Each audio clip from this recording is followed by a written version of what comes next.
하시는 애를 다 찬송하여라. 할렐루야. 아멘. 만문을 열어라. 할렐루야. 아멘. 온 하늘 울려라. 할렐루야. 아멘. 인도자 되시며 진그가 되신지 그 사랑 끝없다. 할렐루야. 아멘. 주 찬양하여라. 할렐루야. 아멘. 찬양은 끝없다. 할렐루야.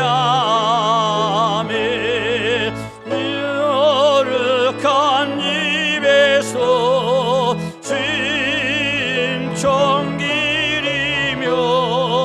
늘 찬송 부르자. 할렐루야. 아멘.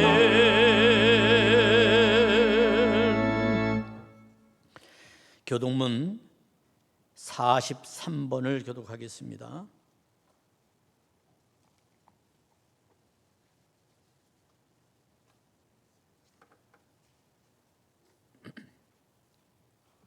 교독문 43번 시편 99편의 말씀을 함께 교독합니다.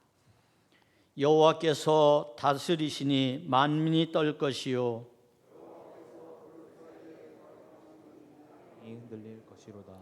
시온에 계시는 여호와는 위대하시고 모든 민족보다 높으시도다.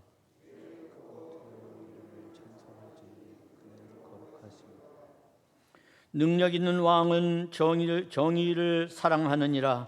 주께서 공의를 견고하게 세우시고 정의와 공의를 행하시나이다. 너희는 여호와 우리 하나님을 높여 그의 발등상 앞에서 경배할지어다. 그의 제사장들 중에는 모세와 아론이 있고 그의 이름을 부르는 자들 중에는 사무엘이 있도다. 그들이 여호와께 간구하며 응답하셨도다. 여호와께서 구름 기둥 가운데서 그들에게 말씀하시니 공의를 지켰도다. 여호와 우리 하나님이여 주께서는 그들에게 응답하셨고 그들의 행한 대로 갚기는 하셨으나 그들을 용서하신 하나님이시니이다. 너희는 여호와 우리 하나님을 높이고 그 성산에서 예배할지어다. 여호와 우리 하나님은 거룩하심이로다. 아멘. 송영 3장입니다.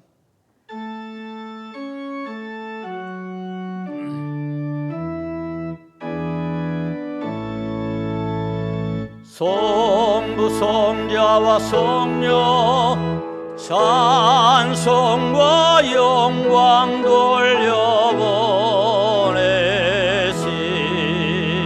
태초로 지금까지 또 영원 무궁토록 성삼 있게 영광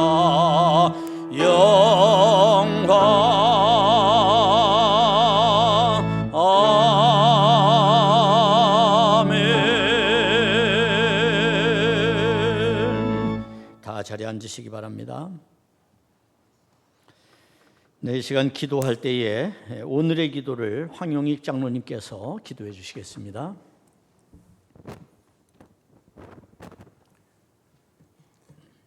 거룩하신 하나님 아버지, 한 주간도 저희들을 지켜주시고 보호하여 주셨다가 찾아주시고 불러주셔서 신령과 진정으로 대면과 비대면 예배를 드려오니 하나님 기뻐 받아 주시옵고 하늘의 영광이 가득히 많은 예배가 되어서 은혜 충만케 하여 주시옵소서. 너희는 모이기를 힘쓰고 모이면 예배를 드리고 기도하라고 하셨는데 코로나 때문에 모이지 못하니 하나님과 멀어지지는 않았는지 주님을 잃어버리지는 않았는지 염려가 됩니다. 너희는 하나님을 본받는 자가 되고 죄를 짓지 말며 성령님을 근심시키지 말라고 하셨습니다. 주님, 우리의 약한 믿음, 허물진 삶을 용서하여 주시옵소서.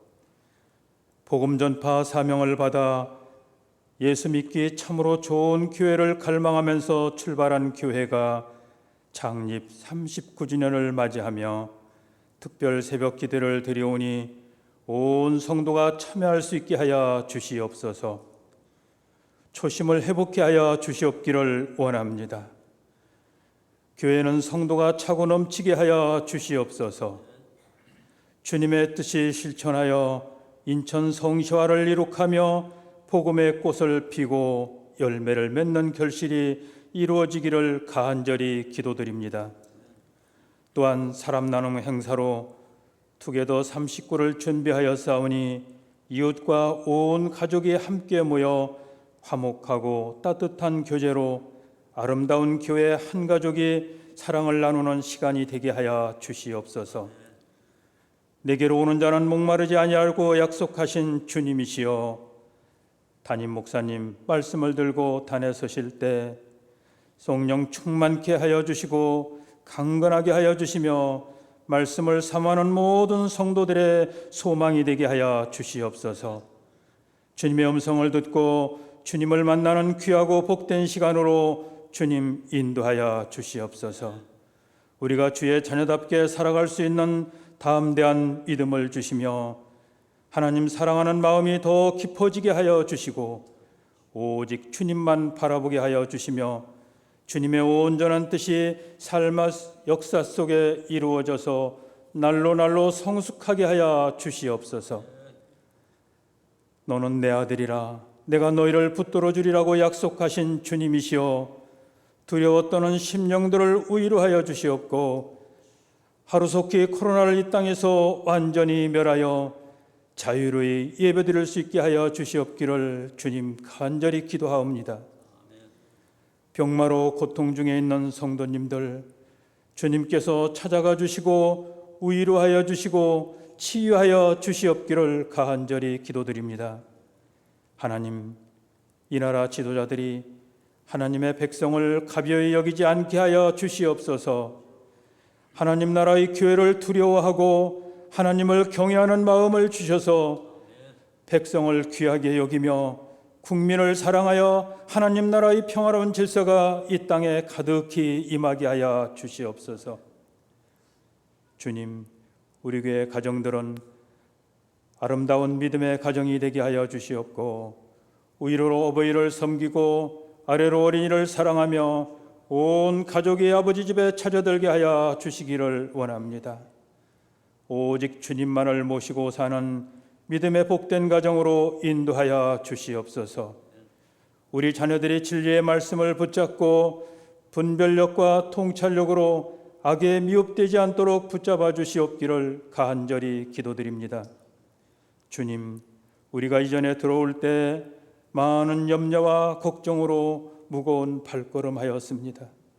오늘 은혜 받고 기쁨이 충만하여 한 주간 세상에서 예수의 향기를 바라는 새빛에 온 성도들이 다 되실 수 있기를 우리 주 예수 그리스도 이름으로 기도를 드립니다. 아멘.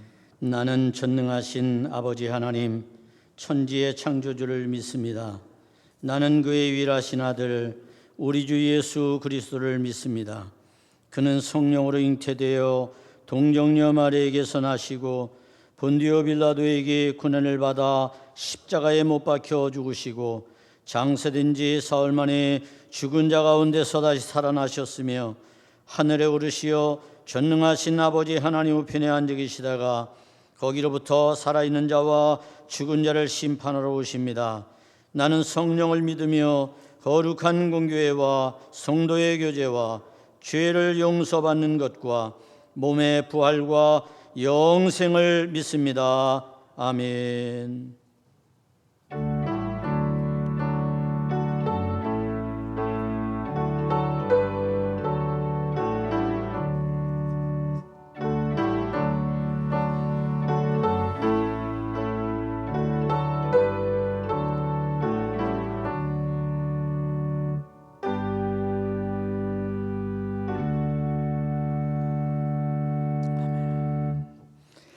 네, 이제 다 일어나시겠습니다. 하나님의 말씀을 받는 시간입니다. 오늘의 말씀은 마가복음 8장 27절에서 35절 김세연 권사님께서 봉독해 주시겠습니다.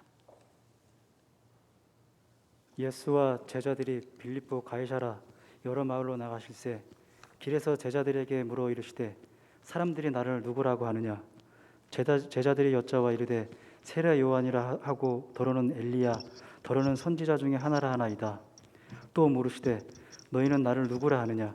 베드로가 대답하여 이르되 주는 그리스도시니이다 하매 이에 자기의 일을 아무에게도 말하지 말라 경고하시고 인자가 많은 고난을 받고 장로들과 대제사장들과 서기관들에게 버림받아 죽임을 당하고 사흘 만에 살아나야 할 것을 비로소 그들에게 가르치시되 드러내놓고 이 말씀을 하시니 베드로가 예수를 붙들고 항변하매 예수께서 돌이키사 제자들을 보시며 베드로를 꾸짖어 이르시되 사탄아 내 뒤로 물러가라.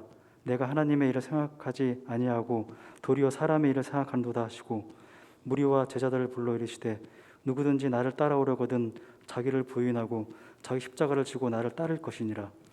누구든지 자기 목숨을 구원하고자 하면 잃을 것이요 누구든지 나와 복음을 위하여 자기 목숨을 잃으면 구원하리라. 이는 하나님의 말씀입니다. 하나님 감사합니다. 다 자리에 앉으시기 바랍니다. 네, 특별 찬양의 시간입니다. 오늘의 찬양은 손은충 청년께서 해주시겠습니다. 귀한 형제의 찬양 은혜 나누시기를 바랍니다.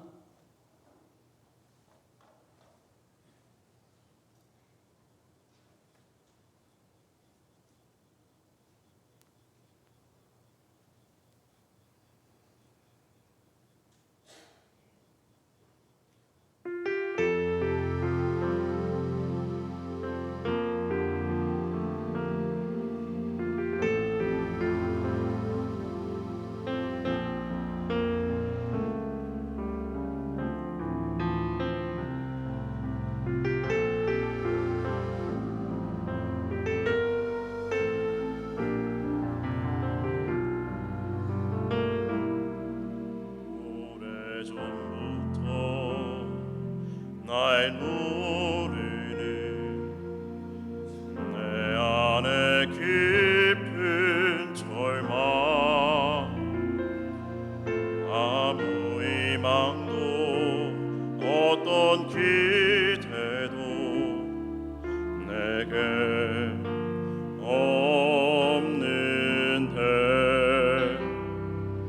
사람들의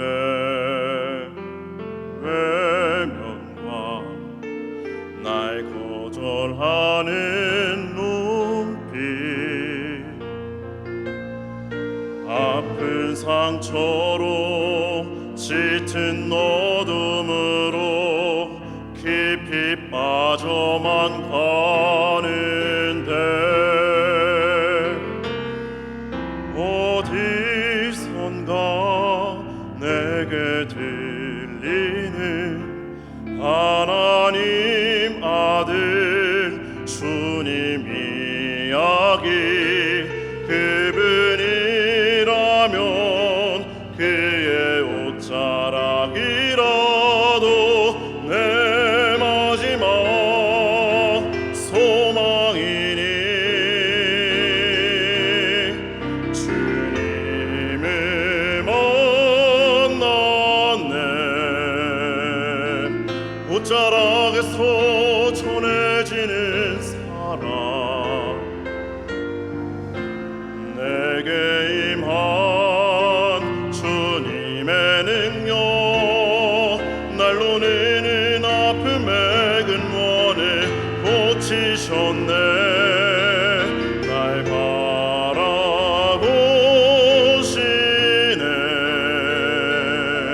나의 연약함 주님은 아시네.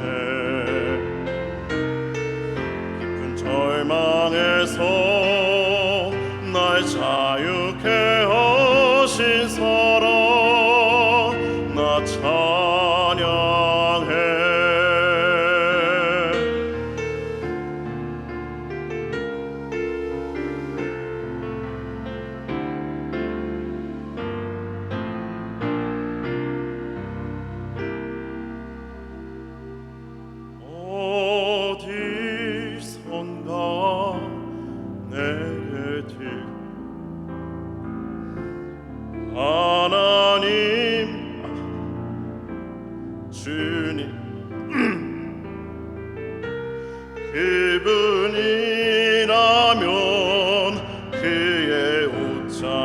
마지막이라도 내 마지막 소망이니 주님을 만났네. 옷자락에서 전해지는 사랑 내게 임한 주님의 능력 날로 느는 아픔의 근원을 고치셨네.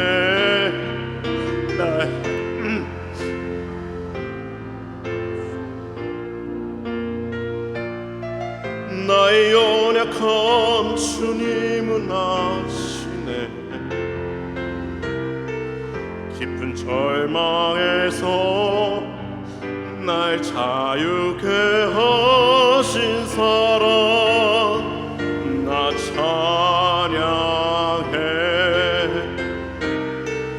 깊은 절망에서 날 자유케 하신 사랑 나 찬양해.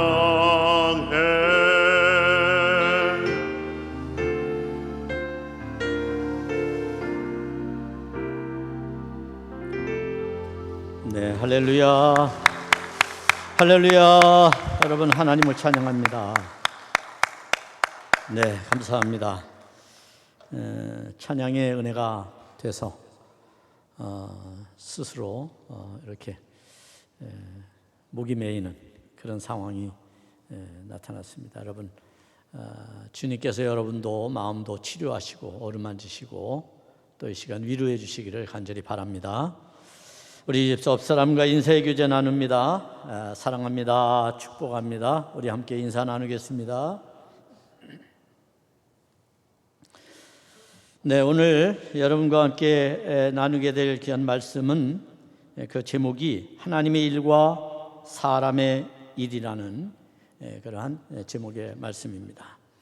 하나님의 일은 무엇이고 사람의 일은 무엇인가? 오늘 본문에서 우리가 함께 생각해 보는 시간이 됐으면 좋겠습니다. 오늘 본문은 예수님의 첫 번째 순환 예고가 나타나는, 그래서 자신의 정체성이 무엇인지를 질문하는 일로부터 시작을 합니다. 도대체 우리는 누구일까요? 우리는 무엇을 하는 사람들일까요? 우리는 예수님의 단순한 질문뿐만 아니라 우리 자신에 대한 질문도 동시에 오늘 말씀을 통해서 해야 될 거라고 생각합니다. 그래서 결국 하나님 앞에서 우리가 가져야 될 아주 중요한 태도 가운데 하나는 바로 주님의 가르침 그 자체가 우리에게 때로 충격을 주고 있기도 하다는 것에 대해서 우리는 방심하지 말아야 합니다. 그리고 세상적인 논리로는 그 말씀에 대한 이해를 갖기가 좀처럼 어려울 수도 있다. 이런 것을 먼저 우리의 마음속에 지닐 필요가 있습니다. 따라서 하나님의 나라, 하나님의 세계에 대한 이해를 갖는 것이 무엇보다 말씀을 이해하는 데 필요하지요. 특별히 오늘 본문의 말씀을 우리가 가만히 구성을 요소를 살펴보면 이 본문의 이야기는 단순하지가 않습니다. 왜냐하면 앞에서 말한 것처럼 예수님의 순환에 관한 첫 번째 예고이기 때문이에요. 이제 내가 고난을 받고 죽게 될 거다. 그리고 내가 이 땅에 온 메시아의 사역의 가장 본질적인 가치가 무엇인지를 내 스스로 드러나게 할 것이고 증명하게 될 것이다. 이것을 말씀하시는 것이기 때문에 그 어느 때보다도 충격적인 얘기가 아닐 수 없어요. 생각해 보세요. 여러분, 그동안 예수님을 따르는 수많은 사람들, 예수님을 따르던 제자들, 그들의 마음의 상태가 어땠나요? 그들은 그저 예수님을 통해서 그저 행복하고 풍요롭고 자신의 온갖 문제들을 해결받는 일에만 몰두해 왔습니다.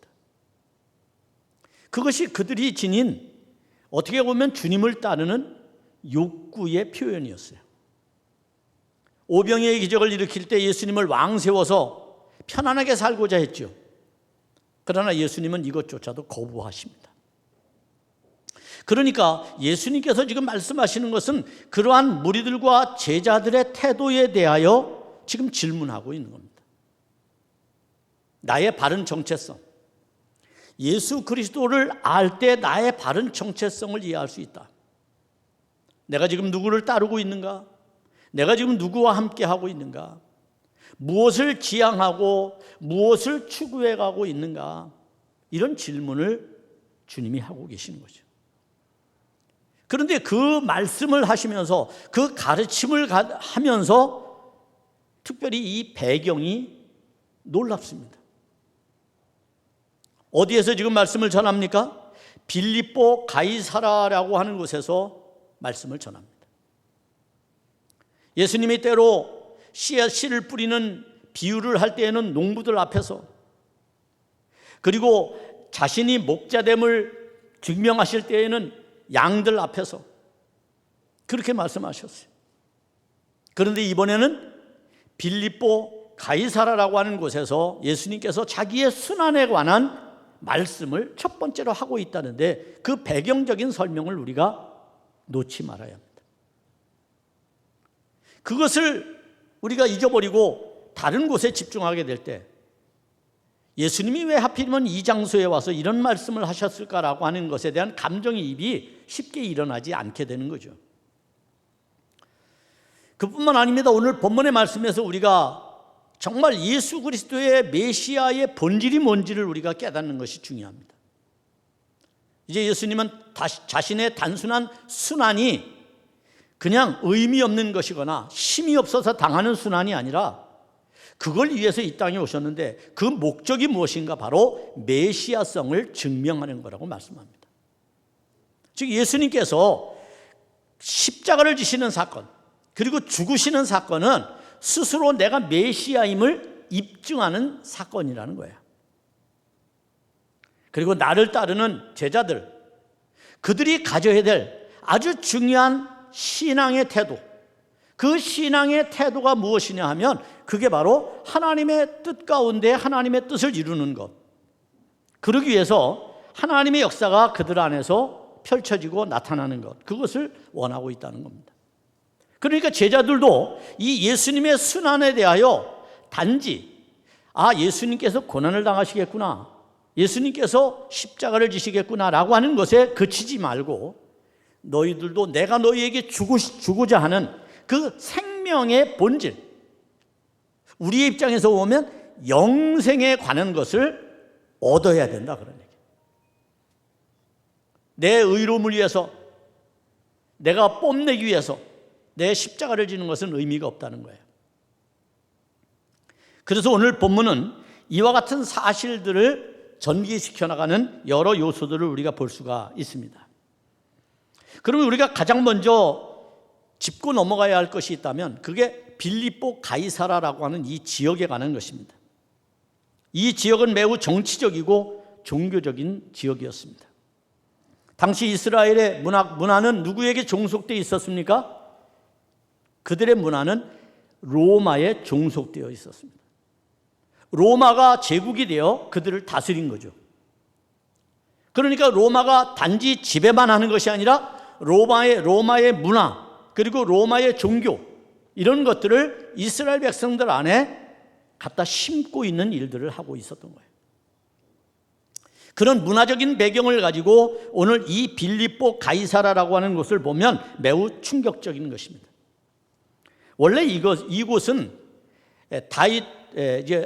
다윗이 아니라 대왕 헤롯이라고 하는 사람이 통치할 때에 이 지역은 바알과 그리고 판이라고 하는 신을 섬기는 곳이었어요. 바알은 여러분이 그동안 구약에서 많이 들어서 알 겁니다. 그런데 이 판이라는 신은 굉장히 생소하죠. 이 판은 그리스의 신입니다.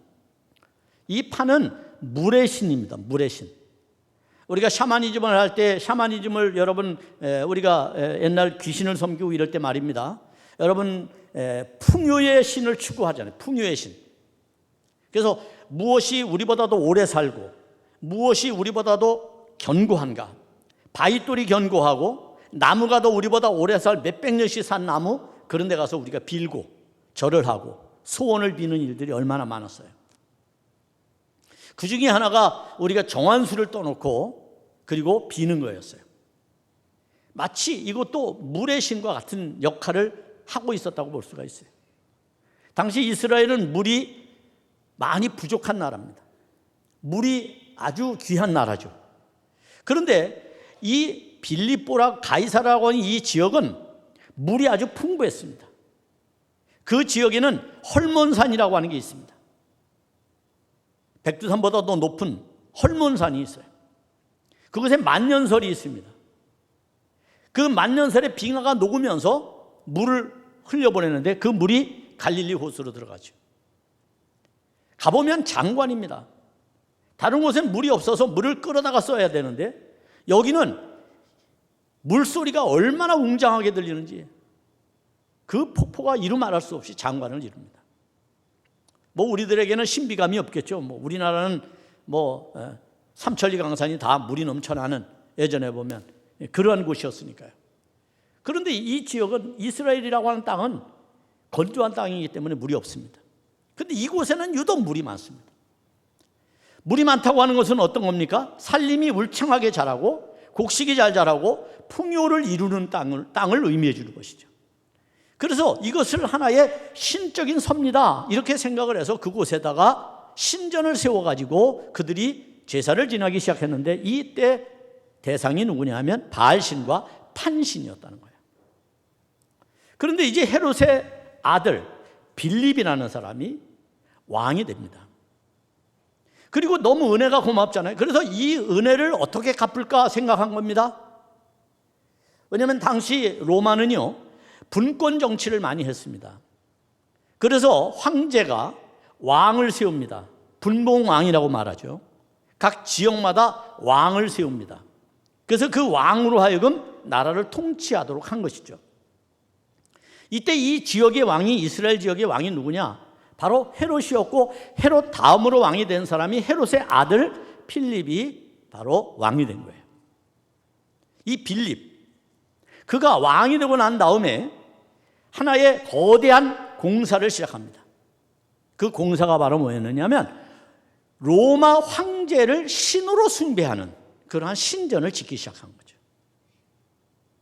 그래서 이 빌립보 가이사라, 이 지역의 이름을 왜 빌립보 가이사라라고 했느냐?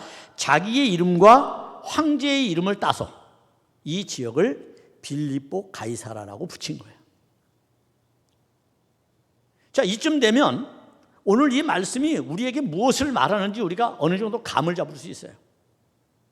예수님께서는 지금 제자들과 따르는 무리들에게 이 빌립보 가이사라라고 하는 곳을 다니면서 거리를 다녔다고 그러는데, 신전이 얼마나 크면 여기저기 건물이 있으니까 그 건물들을 다 예수님께서 관광하듯이 가이드하듯이 지금 설명하면서 그곳에서 느닷없이 제자들에게 질문을 한 겁니다. 예수님이 어떻게 질문합니까? 황제 숭배가 있는 이 가이사라 빌립보의 신전 앞에서 27절에서 이렇게 질문을 합니다. 예수와 제자들이 빌립보 가이사라 여러 마을로 나가실 때 길에서 제자들에게 물어 이르시되 사람들이 나를 누구라 하느냐라고 묻습니다. 예수님이 느닷없이 신전을 구경하는 제자들에게 너희들 사람들이 나를 누구라 부르느냐라고 묻습니다. 이때 제자들은 너도 나도 나서서 자기들이 들은 정보와 자기들이 알고 있는 이해력을 가지고 예수님에 대해서 말하죠. 첫 번째 대상이 세례 요한이었습니다. 세례 요한이라고 얘기를 합니다. 그런데 여러분, 성경에 보면 헤롯이 세례 요한을 죽이잖아요. 그리고 세례 요한이 죽자 예수님께서 활동하기 시작하죠, 공생애를. 그런데 놀랍게도 예수님께서 막 활동하시고 기사와 이적을 행하시자 헤롯이 뭐라고 말해요? 예수님에 대해서 이렇게 말합니다. 아니, 내가 죽인 헤롯이 다시 살아난 것이 아니냐라고 두려워합니다. 그러니까 사람들도 이 헤롯처럼 지금 예수님은 세례 요한, 죽은 세례 요한이 다시 살아났다고 본 거예요. 두 번째는 엘리야입니다. 엘리야는 어떤 사람입니까? 불의 사자죠. 이스라엘 백성들이 바알 신으로 온통 나라가 다 뒤덮일 때, 신전이 여기저기 세워지고 그곳에서 이스라엘 백성들이 하나님을 떠나서 바알 신에게 제사하고 그럴 때, 그 바알 제사장의 450명과 결투를 합니다. 그리고 그들을 다 물리치게 되죠. 이런, 여러분, 정말 하나님께서 들어쓰는 이런 엘리야, 예수님의 사역을 보니까 거침이 없어요. 마치 그 옛날 우리 조상들이 고백해 왔던, 그리고 우리 조상들이 우리에게 전해 주었던 그런 엘리야와 같아요. 그러니까 예수님은 엘리야다, 이렇게 말하는 겁니다. 세 번째는 에레미야입니다. 에레미야는 이 지역과 관련이 있습니다. 에레미야는 어떤 분입니까? 민족의 눈물로 민족을 위해 기도한 사람이죠. 이스라엘 민족이 멸망할 때, 이스라엘 민족이 패망할 때, 포로로 잡혀갈 때 눈물로 이스라엘 백성들에게 호소했던, 회개하기를 원했던, 하나님께 돌아오기를 간절히 구했던 그런 에레미야. 예수님이 마치 지금 여러분, 유대 민족에게 있어서 로마라고 하는 나라는 지배국이에요. 원수의 나라와 같아요. 그런 로마에 대항해서 빌립보 가이사라라고 하는 이 황제를 숭배하는 신전 앞에서 내가 누구냐라고 사람들이 말하느냐라고 물을 때 그들은 예수님이 마치 민족주의자, 이 땅을 해방시킬, 로마의 속국으로부터 자유롭게 해줄 그러한 아주 마음에 애끓는 민족에 대한 사랑이 넘쳐났던 에레미야 같은 분이다 라고 그들이 생각을 한 것입니다. 그런데 예수님이 이런 이야기를 할 때 예수님은 그냥 제자들이 이야기할 때 듣고 계시다가 어떤 반응도 보이지 않습니다. 그러면서 예수님이 곧 제자들에게 다시 질문을 하죠. 그 질문하는 것이 바로 오늘 본문 29절에 있습니다. 또 물으시되 너희는 나를 누구라 하느냐? 베드로가 대답하여 이르되 주는 그리스도시니이다. 아멘. 여러분, 이 말씀이 굉장히 중요한 말씀입니다. 오늘 이 말씀이 사실은 이 본문을 이끌어가는 아주 중요한 그러한 그 담론이 될 수 있어요. 왜냐하면 여기 그리스도라고 하는 말은 무슨 뜻이냐면 그것은 메시아라는 의미예요. 다시 말하면 이스라엘 백성들을 구원할 자, 그리스도죠. 즉 메시아적 사명을 가졌다는 거예요, 예수님께서. 그런데 이 메시아라는 의미에는 어떤 뜻이 담겨져 있느냐 하면 정치적인 의미가 담겨져 있어요. 그러니까 이스라엘을 구원하시는 예수 그리스도에 대한 그들의 바람은 단지 지금 예수님께서 이 땅을 로마로부터 해방시킬 자로 이해하고 있었다는 그런 아주 짧은 소견으로 우리가 생각해 볼 수가 있습니다. 자, 이런 것에 대하여 예수님은 너희는 나를 누구냐고 물은 것이죠. 베드로가 그리스도다라고 대답할 때 예수님이 다른 문헌에 보니까 잘했다, 칭찬을 해줬어요. 그런데 본문은 칭찬이 없어요. 다만 마가는 곧바로 베드로의 고백을 들은 예수님께서 어떻게 행동하시느냐라고 하는 것을 우리에게 가르쳐 주는데, 이때 30절에서 뭐라고 말씀하느냐 하면 이렇게 말합니다. 이에 자기의 일을 아무에게도 말하지 말라 경고하시고 그랬습니다. 어떤 반응도 없습니다. 주는 그리스도십니다 라고 말할 때 칭찬도 없습니다. 다만 예수님께서 바로 조용히 해, 우리 표현으로 보면 그렇게 말하고 있는 거예요. 왜 조용해야 될까요? 왜 예수님께서 그리스도라고 하는 것을 우리는 말하면 안 되는 걸까요? 왜 제자들이 알고 있는 그리스도에 대한 것을 말하지 말라고 주님께서 그렇게 입단속을 시키셨을까요? 이게 참으로 이 본문을 읽을 때마다 궁금한 겁니다. 그러니까 이 문제를 푸는 것도 이 본문을 이해하는데 매우 재미있는 그러한 스토리를 전개해 갈 수 있다라고 생각을 하는 거죠.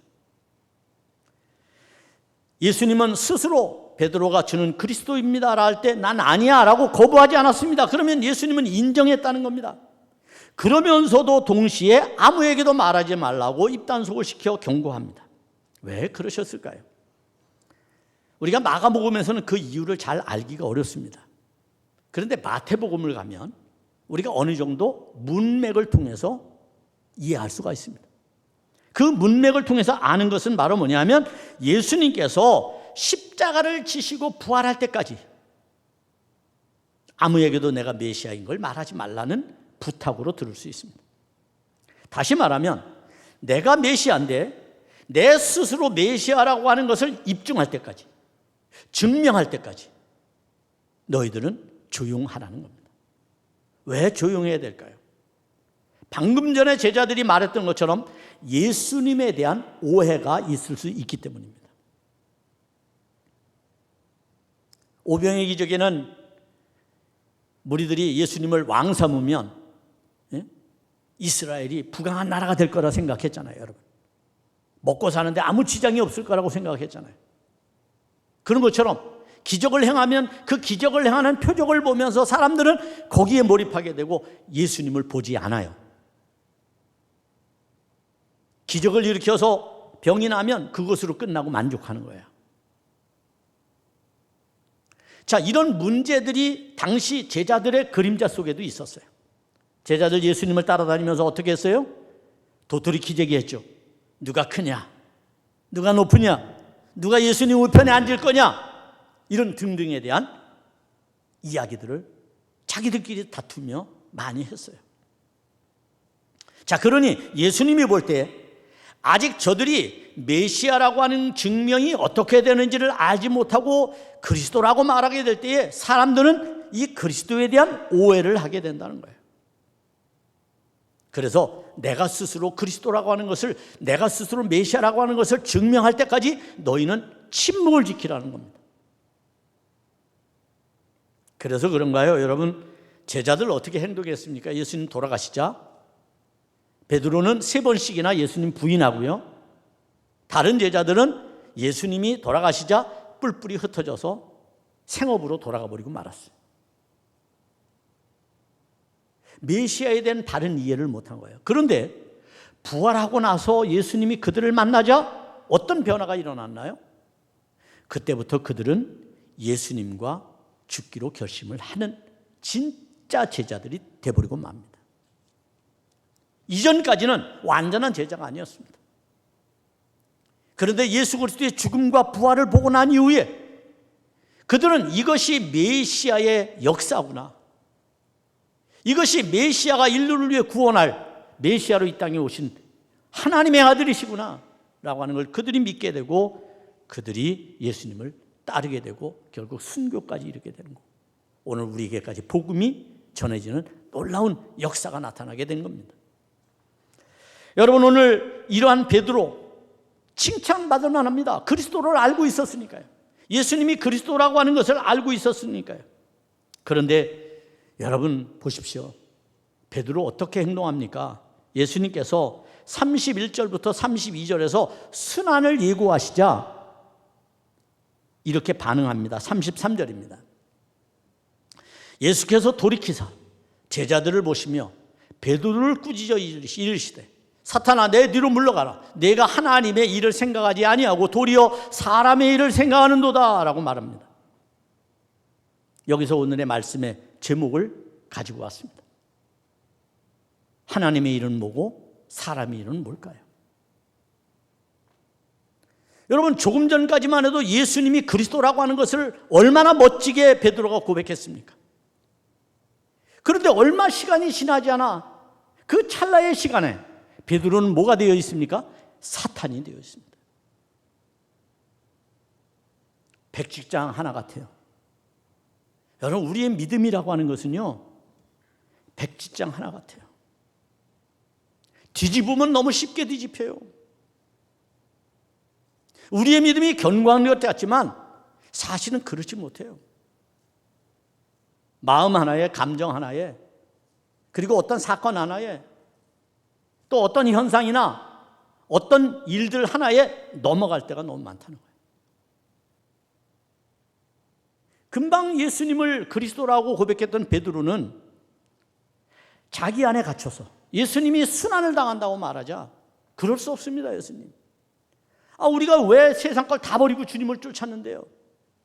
주님으로부터 우리도 영광을 얻고 명예를 얻고 많은 사람들 앞에 칭송을 받는 그러한 사람들이 되기 위해서 주님을 따랐는데 주님이 고난당하신다고요? 주님이 죽으신다고요? 우리 용납할 수 없습니다.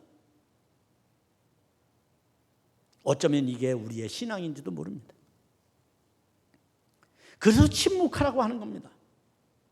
왜? 침묵하지 않으면 내 스스로의 내 믿음을 주님의 시선에서, 세상의 시선으로, 아니면 천사의 시선에서, 사탄의 시선으로 가져가기 때문에 그렇습니다.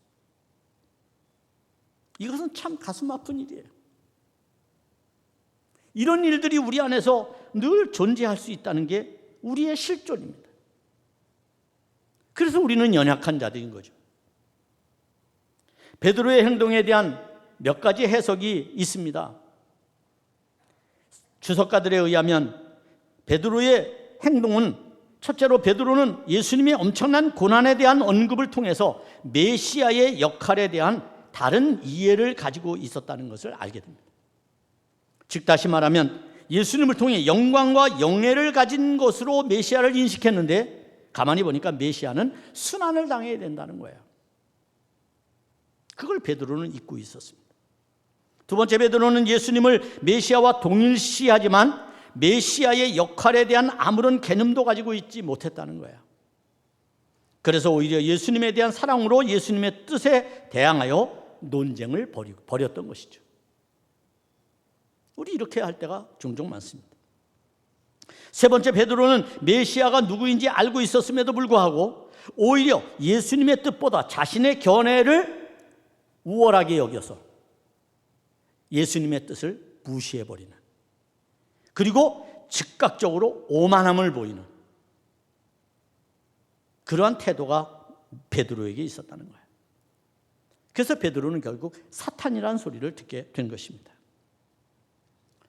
이제 예수님께서는 하나님의 일과 사람의 일에 대해서 우리에게 가르쳐 줍니다. 즉 예수님께서는 자신이 소명받은 하나님의 일에 대해서 집중적으로 가르치는 거죠. 그러면 예수님의 일과 반대되는 게 사람의 일이죠. 오늘 본문 34절을 보겠습니다. 이렇게 말씀합니다. 무리와 제자들을 불러 이르시되 누구든지 나를 따라오려거든 자기를 부인하고 자기 십자가를 지고 나를 따를 것이니라. 너희가 내 제자가 되길 원하느냐? 너희가 지금 나를 따르는 사람들이냐? 그러면 너희는 반드시 두 가지를 극복해야 된다는 거예요. 그 첫째가 자기를 부인하는 겁니다. 그리고 두 번째가 자기 십자가를 발견하고 지는 겁니다. 여러분 어떻습니까? 우리가 예수 믿으면서 여러분의 십자가를 찾으셨습니까? 10년, 20년, 30년, 40년을 예수 믿어도, 평생을 예수 믿어도 내 십자가를 아직도 찾지 못했다면 우리는 빨리 우리의 십자가를 찾아야 합니다. 바울은 예수 그리스도를 만나고 난 이후에 그의 삶의 표적이 달라졌어요. 그의 삶의 목표가 달라졌어요. 그는 십자가가 목표였어요. 우리는 우리의 십자가를, 나의 십자가를 질 수 있어야 합니다. 나의 십자가를 지지 못하면 결국 우리도 베드로처럼 책망의 대상이 될 수밖에 없습니다. 나의 십자가를 찾으려면 제일 먼저 행해야 될 것이 나를 부인하는 일입니다. 나라고 하는 존재, 자아, 이걸 부정해버리는 거예요. 그것은 오히려 우리가 하나님 앞에서 우리의 생명을 다시 찾고자 하는 우리의 변화되는 모습이고 회개의 모습이다, 이렇게 얘기할 수 있습니다. 자기를 부인한다는 말은 어떤 말입니까? 늘 자신을 죽인다는 의미입니다. 자기를 부정해버리는 겁니다. 내 주장을 나타낼 수도 있고 내 의를 나타낼 수도 있고 그리고 내가 가진 것을 뽐낼 수도 있습니다. 그러나 그 모든 것을 부정해버리는 겁니다. 이런 겸손이야말로 제자도의 가장 기본적인 태도라고 할 수 있습니다. 여러분, 제자들이 예수님을 따를 때 어떻게 했습니까? 모든 것을 버려두고 예수를 쫓았다고 했습니다. 그게 뒤에서 말하는 잃어버리는 것입니다. 잃어버리지 아니하면 얻을 수 없다는 논리를 주님께서 이제 우리에게 설명해 주시는 거죠. 여러분, 우리가 우리 자신의 육체가 이미 십자가에 죽었음을 인식하고 이 사실을 늘 고백하며 사는 사람들이 자기를 부인하는 사람입니다. 나는 십자가에 죽었습니다. 우리가 세례를 받을 때 물에 들어갔다 나오잖아요. 물이 여러분에게 뿌려지잖아요. 그것은 무슨 상징이냐면 내가 물에 죽었습니다. 그리고 나는 이제 다시 그리스도로 살아났습니다. 그래서 우리의 삶의 방향과 그리고 우리의 삶의 가치관이 바뀌어져야 하는 것입니다. 디모데후서 2장 13절에 이렇게 말씀하고 있습니다. 우리는 미쁨이 없을지라도 주는 항상 미쁘시니 자기를 부인할 수 없으시리라. 무슨 말씀입니까? 미쁘다는 말이 무슨 뜻인가요? 이 미쁘다는 말은 믿을만 하다는 뜻입니다. 신뢰할 만하다는 뜻입니다. 그러니까 하나님만이 우리의 미쁘심이 되십니다. 인간이라고 하는 건 미쁘지 않습니다. 우리는 나약합니다. 언제든지 변할 수 있습니다. 언제든지 달라질 수 있습니다. 언제든지 타락할 수 있고 언제든지 죄에 빠질 수 있습니다. 그래서 자기 의의를 나타내면 안 되는 겁니다. 왜? 우리는 연약하니까요. 이런 우리에게 오늘 미쁘심이 아주 크신 예수님께서, 즉 다시 말하면 주님은 우리의 믿음의 대상이요 믿을만 하신 분이기 때문에 그분만이 미쁘시다고 하는 것을 말해주는 겁니다. 그래서 우리는 그분을 믿는 것입니다. 그분이 우리의 신앙의 대상이 되는 겁니다. 그분이 우리의 삶의 가치관이고 내가 그분을 따르는 정체성이 내 안에 제자도를 형성하고 있다는 것을 깨달아야 되는 겁니다. 나를 부인한다고 하는 것, 그것은 예수님을 믿을 만하게 생각하는 존재적 가치입니다. 예수님을 믿는 사람은 자기를 부인하는 사람입니다. 그런데 예수님을 믿지 않는 사람은 자기를 부인하지 않습니다. 또한 자기 십자가를 진다고 하는 것은 무엇이겠습니까? 바로 예수님께서 지신 십자가와 자기를 동일시해버리는 겁니다. 즉 십자가와 연합하는 것이고 십자가와 일체되는 현상을 말합니다. 17세기 영성가인 사무엘 리더포드라고 하는 분은 이런 고백을 했습니다. 그리스도의 십자가는 내가 져본 짐 중에서 가장 달콤한 짐이다. 그것은 마치 새에 달린 날개와 같고 배에 달려있는 돛과 같아서 나를 내 목적지에 이르게 한다라고 말했습니다. 여러분의 목적지가 어디입니까? 하나님의 나라입니까? 영생입니까? 그렇다면 그곳에 가려면 새의 날개와 같은 그리고 배의 돛과 같은 자기 십자가를 져야 됩니다. 배를 포기할 때 성경에 보니까 바울이 배를 포기할 때 어떻게 했나요? 고물과 돛을 다 버렸어요. 그러면 포기하는 겁니다. 그러나 우리에게는 자기 십자가를 포기하지 않는 믿음이 있습니다. 이 믿음을 가지고 우리가 지금 자기 십자가를 지고 가는 겁니다. 그런데 그 즐거움이 우리 안에 매우 달콤함으로 이루어지게 되는 거죠. 왜요? 예수님으로부터 배웠으니까. 그래서 우리의 수고하고 무거운 짐들이 너무나 가벼워졌으니까. 주님 앞에서 삶의 아주 중요한 가치를 깨닫고 말씀을 통해서 우리가 배웠으니까. 그래서 예수님의 제자로서의 살아가는 삶을 우리가 누구보다도 성실하게 살아갈 수 있으니까요. 이 모든 결단은 주님을 따르기 위한 것이라고 하는 것을 우리는 잊지 말아야 합니다. 우리가 왜 나를 부인하고 자기 십자가를 질까요? 주님을 따르기 위해서입니다. 그럼 주님을 따르지 않는 사람들은 자기도 부인하지 않을 뿐만 아니라 자기 십자가를 지지도 않겠죠. 여러분, 우리는 우리의 십자가를 발견할 필요가 있습니다. 보네포 목사님은 이렇게 말씀했습니다. 주님께서 나를 따르라고 부르신 것은 나와 함께 죽자고 초청하신 것이다. 주님께서 나를 따르라고 부르신 것은 나와 함께 죽자, 그런 의미라는 거예요, 여러분. 그러니 우리가 주님을 따르면서 다른 생각을 너무 많이 했다면 우리는 이미 주님께로부터 온전한 시선을 잃어버린 사람이 될 수밖에 없습니다. 이제 주님께서는 제자도의 실천에 대해서 보다 분명하게 우리에게 설명을 해주려고 합니다. 35절입니다. 누구든지 자기 목숨을 구원하고자 하면 잃을 것이요 누구든지 나의 복음을 위하여 자기 목숨을 잃으면 구원하리라. 아멘. 여기서 우리가 이해를 할 수 없는 인간 삶에, 우리가 세상의 삶에서 이해할 수 없는 것 가운데 하나는 뭐냐 하면 잃으면 얻는다고 하는 거예요. 이게 어찌 논리가 될 수 있겠습니까? 얻어야지 얻는 거죠. 취해야지 얻는 거죠. 소유해야지 얻는 거죠. 그렇지 않습니까? 그런데 주님은 잃어야지 얻는다고 말씀합니다. 이래서 주님을 따르는 사람들이 많지 않은 겁니다. 주여 주여 외쳐대기는 하지만 천국에 갈 사람들이 많지 않은 이유는 바로 이것 때문입니다. 잃어버리지 않으려고 하기 때문인 거죠. 자기를 부인하려고 하지 않기 때문인 거죠. 제자들처럼 실망해서 다시 배를 구입하고 다시 노를 저어서 물고기를 잡는 그러한 삶을 말하는 것이죠.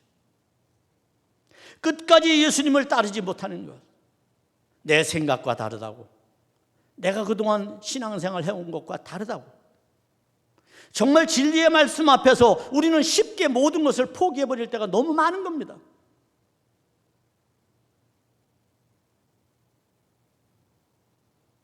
오늘 우리는 이 잃는다고 하는 것이 기독교 정신이고, 그리고 기독교에서 구원을 얻고 또 생명을 얻는 길이라고 하는 것을 반드시 우리는 기억할 필요가 있어요. 이거 기억하지 않으면 우리도 얻을 수가 없습니다. 여러분, 오늘 말씀 가운데서 제자로서의 결단을 의미하는 것은 이 잃어버린다라고 하는데 그 결단의 의미가 있는 겁니다. 그런데 이 잃어버린다고 하는 말이 조금은 좀 무섭습니다. 왜냐하면 이 말은 원어로, 헬라어로 아폴루미라고 말을 하는데, 이 아폴루미는 합성어입니다. 이 룸이라는 말, 여기에 접두사 아포라고 하는 말이 붙은 거죠. 그래서 이 룸이라고 하는 말을 강조해주고 있는 거예요. 더 강조해주고 있는 거예요. 어떻게 강하게 강조해줍니까? 아폴룸이, 다시 말하면 철저히 부숴버린다는 겁니다. 철저히 깨트린다고 하는 거예요. 철저히 잊어버린다는 거예요. 다시는 소유하지 않는 것을 말하는 겁니다. 여러분, 죄를 한번 버리면 다시 소유해서는 안 되는 겁니다. 잘못된 생각을 버렸으면 그 생각을 다시 내 마음속에 가져와서는 안 되는 겁니다. 이것이 어떤 의미인지를 우리는 기억해야 될 필요가 있습니다. 적어도 우리 안에서 제자됨의 완전한 것은 추상적인 개념으로 다가갈 수 없어요. 이제는 교회만 왔다 갔다 하면, 그리스도만 믿으면, 신앙을 가지면 내가 제자겠지. 아니, 이건 추상적인 거예요. 성경은 우리에게 추상적인 접근을 요구하지 않습니다. 매우 구체적이고 현실적인 말씀을 우리에게 요구합니다. 적어도 생명의 문제에 관해서는 우리가 합리적으로 이해할 수 있느냐 없느냐의 그러한 이해를 초월한다는 것을 여러분 알아야 합니다. 다시 말하면 이성적인 욕구조차도 생명에 있어서는 그것을 허락하지 않는다는 거예요. 자, 여러분에게 질문해 보겠습니다. 여러분, 생명, 여러분이 가진 생명, 우리가 추구하는 참 생명, 이것을 얻을 자가 있고 잃어버릴 자가 있나요? 저 사람은 나쁜 사람이니까 생명 빼앗아도 되고, 저 사람은 좋은 사람이니까 생명을 갖게 한다는 이 논리가 세상에서는 통할지 모르지만 성경에서는 통하지 않는다는 거예요. 우리가 가끔 요즘에 여러분 드라마가 아주 유행인 드라마가 있어요. 군대 이야기하는 드라마예요. 군대 이야기. 저는 한번 보니까 못 보겠어요. 군대 생활할 때 아주 맞았던 기억이 나서 볼 수가 없어요. 그런데 군대 갔다 온 사람들이 거기에 지금 흠뻑 빠져서 옛날을 추억하고 있어요. 우리 사회가 언제부터인지 폭력에 대해서 관대한 사회가 되었어요. 유교 문화권이라고 하는 나름대로의 문화적인 이해도 우리가 그 속에 참고할 볼만합니다만, 그러나 가장 중요한 건 군사 문화였어요.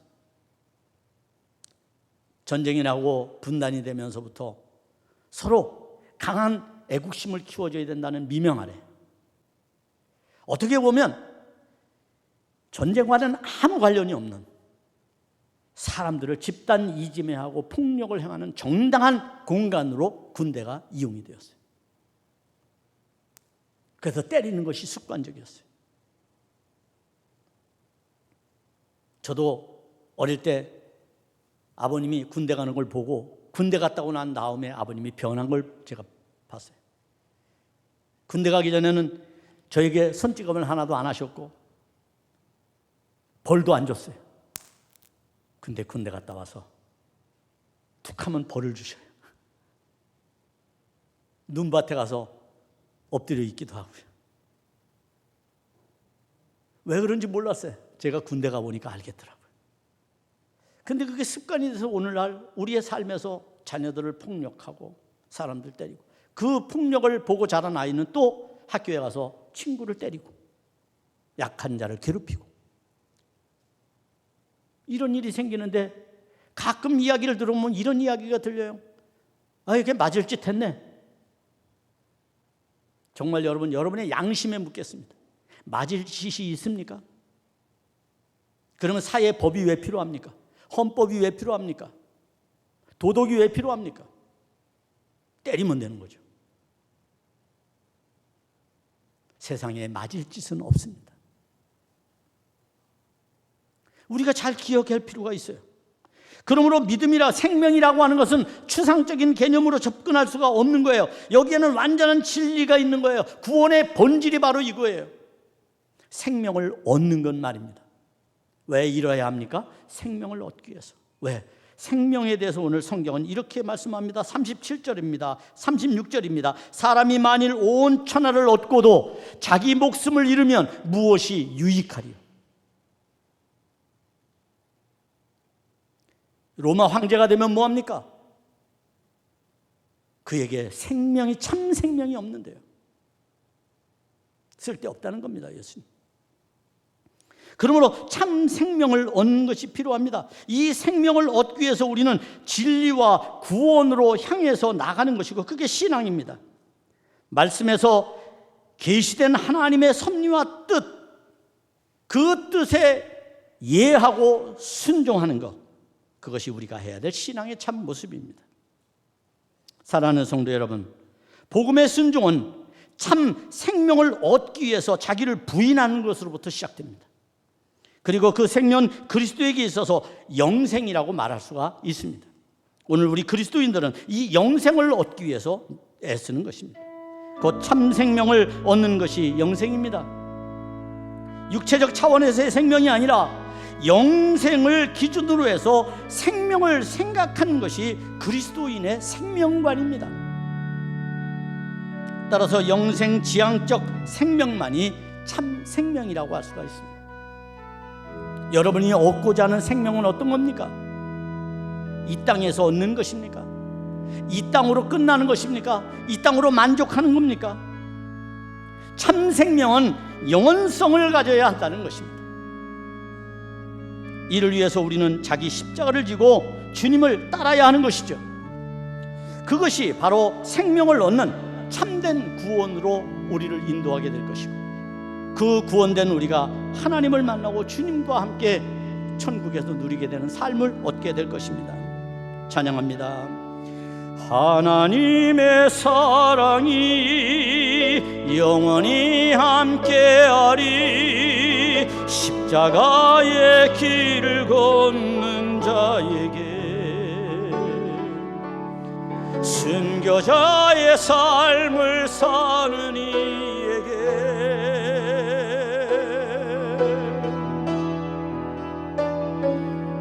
조롱하는 소리와 세상 유혹 속에도 주의 순결한 신부가 되리라.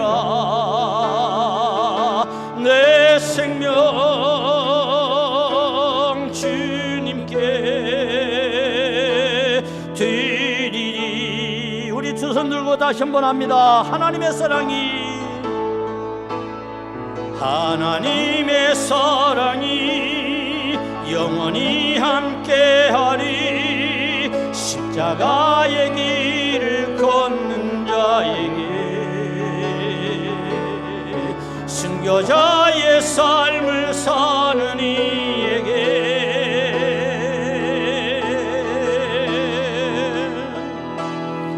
조롱하는 소리와 세상 유혹 속에도 주의 순결한 신부가 되리라. 내 생명 주님께, 내 생명 주님께, 내 생명 주님께. 다시 한번 합니다. 내 생명, 내 생명 주님께 드리리. 우리 말씀을 생각하면서 다 같이 통성으로 기도합니다. 하나님 감사합니다. 우리를 사랑하시는 주의 은혜를 기억하면서 오늘도 아버지 하나님이여, 잃어버리는 것이 얻는 것이고 죽는 것이 사는 것이며 주님을 따르는 것이 영생을 얻는 것임을 우리가 아버지 하나님이여 알게 해주심을 감사드립니다. 말씀의 비전을 가지고 이제 우리가 나갑니다. 우리의 삶에서 아버지 하나님 참된 제자도가 실현되게 도와주시고 그 제자도는 영원한 생명, 참 생명을 얻는 길임을 깨닫는 저희들에게 하셔서 헛된 생명을 구하지 않는 저희들에게 도와주시고 아버지 하나님이 유한한 생명을 구하지 아니하게 도와주시고 영원한 생명을 향하여 나가는 저희들의 믿음 되도록 축복해 주시길 원합니다. 우리의 환경과 우리의 여건을 극복해내고 아버지 하나님 스스로 메시아성을 아버지 하나님 증거하고 나타냈던 주님처럼 우리도 우리의 믿음을 증거하고 나타내는 저희들 되도록 역사해 주옵소서. 은혜로 함께 해주시길 원합니다. 저희들 강한 팔로 붙잡아 주시고 승리하는 삶, 복된 삶이 되게 하시길 원합니다. 주의 삶이 되기를 원합니다. 회복의 삶이 되기를 원합니다. 주여 축복해 주시옵소서. 하나님 감사합니다. 우리를 사랑하시는 주의 은혜를 기억하며 오늘도 주신 말씀을 마음에 새기고 결단하며 주님 앞에 나아갑니다. 제자의 삶을 행하는 실천하는 저희들의 삶에 주의 은혜가 임하도록 축복해 주옵소서. 예수님의 이름으로 기도하옵나이다. 아멘. 213장 부르면서 봉헌합니다.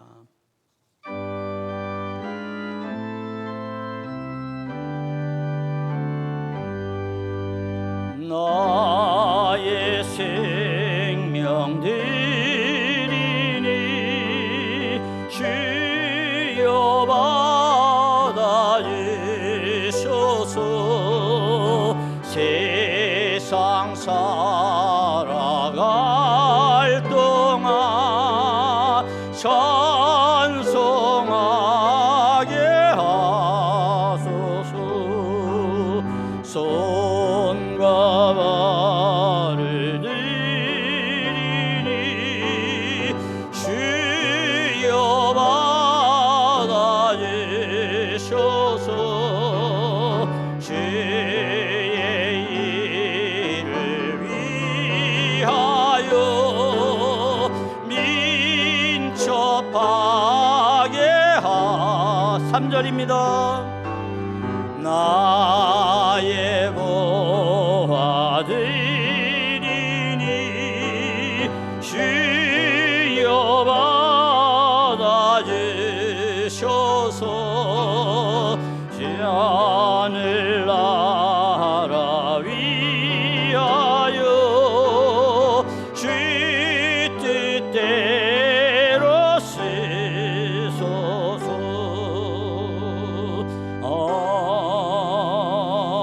아멘. 하나님 감사합니다. 우리를 사랑하셔서 주의 사랑 가운데 머물게 하시고 오늘도 우리를 구원의 백성으로 부르심으로 주의 권속에 속하게 하신 것을 감사합니다.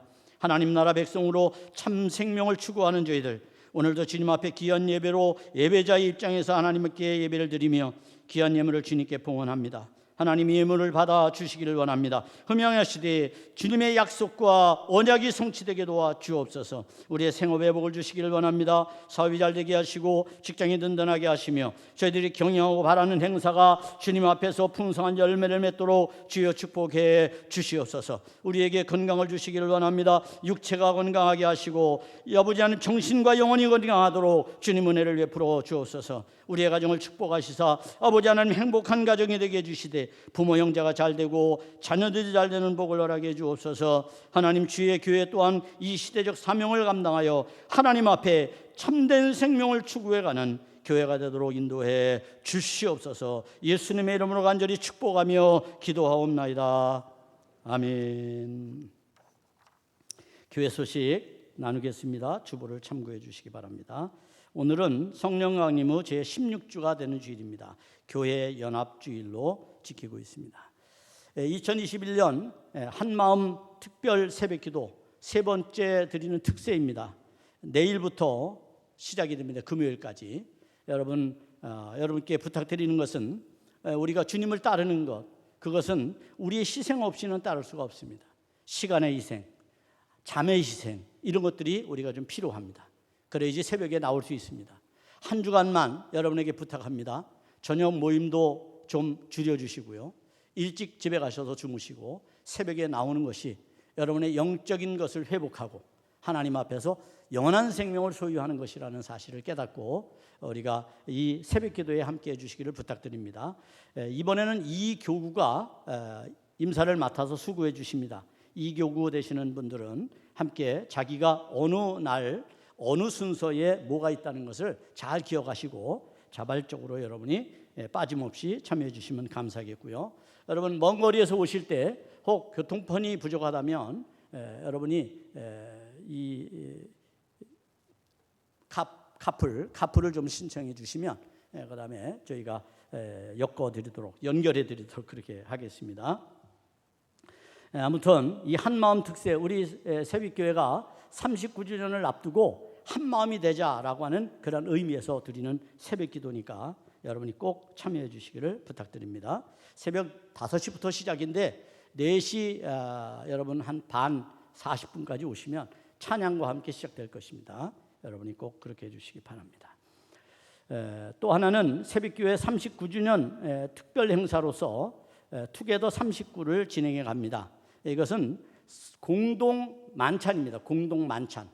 우리가 공동 만찬을 행하는 이유는 예수님께서 제자들과 함께 6월절 만찬을 행했거든요. 이게 공동 만찬입니다. 여러분께서 아시고 39주년이 되었는데 우리가 함께 식당에서 식사할 수가 없거든요.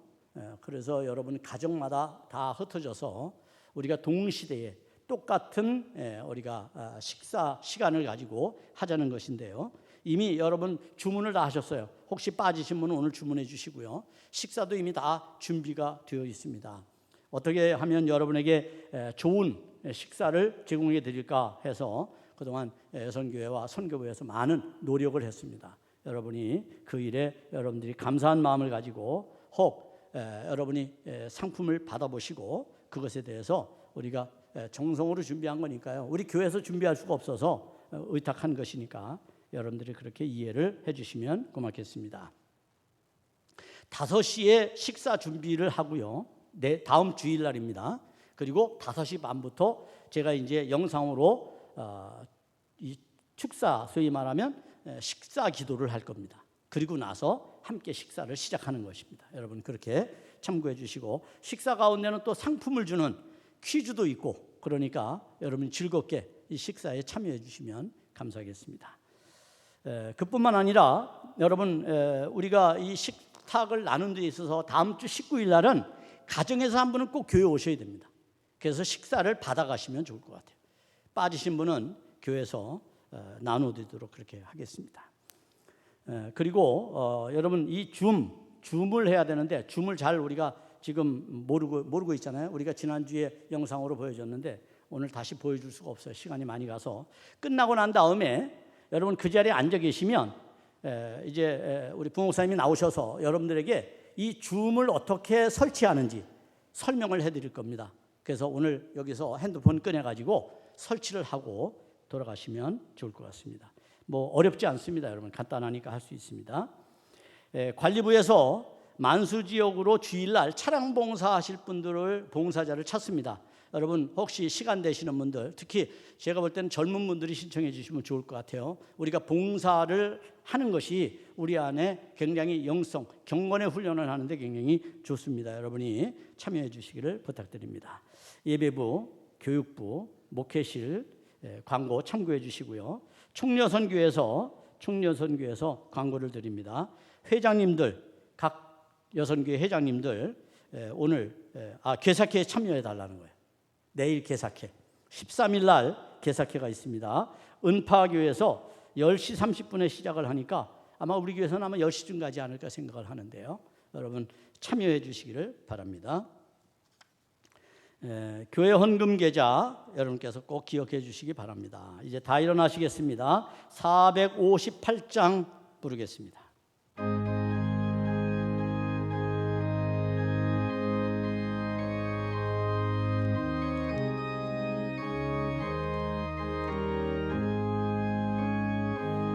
너희 마음에 슬픔이 가득할 때 주가 위로해 주시리라.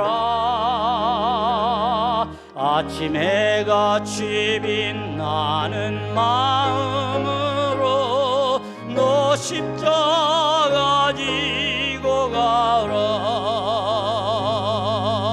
참 기쁜 마음으로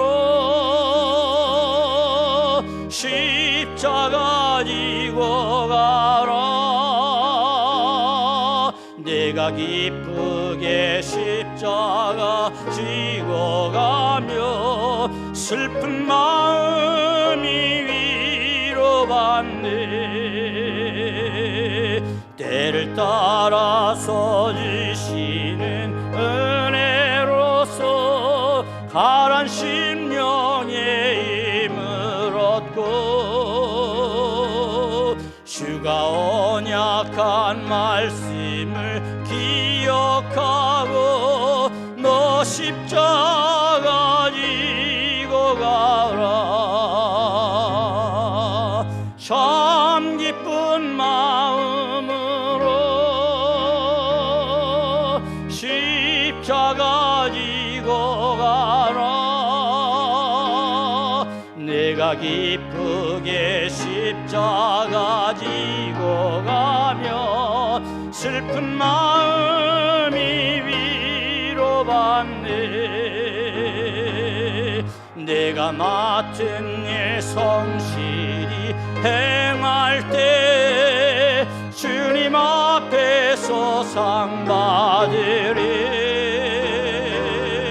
주가 베푸신 은혜를 감사하며 너 십자가 지고 가라. 참 기쁜 마음으로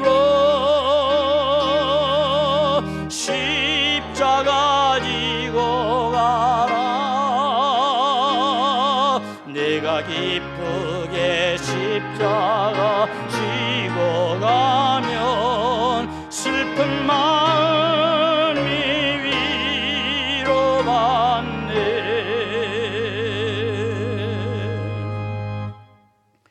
이제는 우리 구주 예수 그리스도의 은혜와 아버지 하나님의 극진하신 사랑하심과 성령님의 감화감동 역사 충만 위로 교통하신 은혜가 오늘 주님 앞에서 나를 부인하고 그리고 나의 십자가를 지고 주님을 따르기로 결심하며 돌아가는 귀한 성도들 머리 위에 이제로 늘 함께해 주시기를 간절히 축원하옵나이다. 아멘.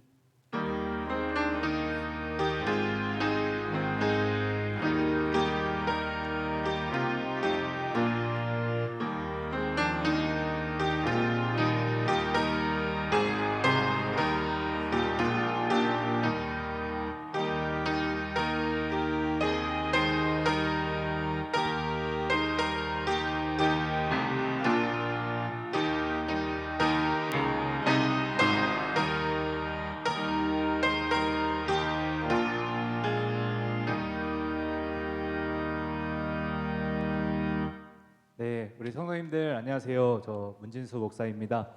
우리 잠깐 자리에 앉아주시고 그날 줌 같이 하실 분들은 여기서 이 자리에서 같이 설치를 좀 같이 하면은 좋을 것 같아요. 그래서 줌이 혹시 어려우신 분들 또 여기서도 들어도 모르시는 분들은 집에 가셔서 저희 새빛교회 유튜브에도 올라가 있고요. 혹시라도 또 자녀분들께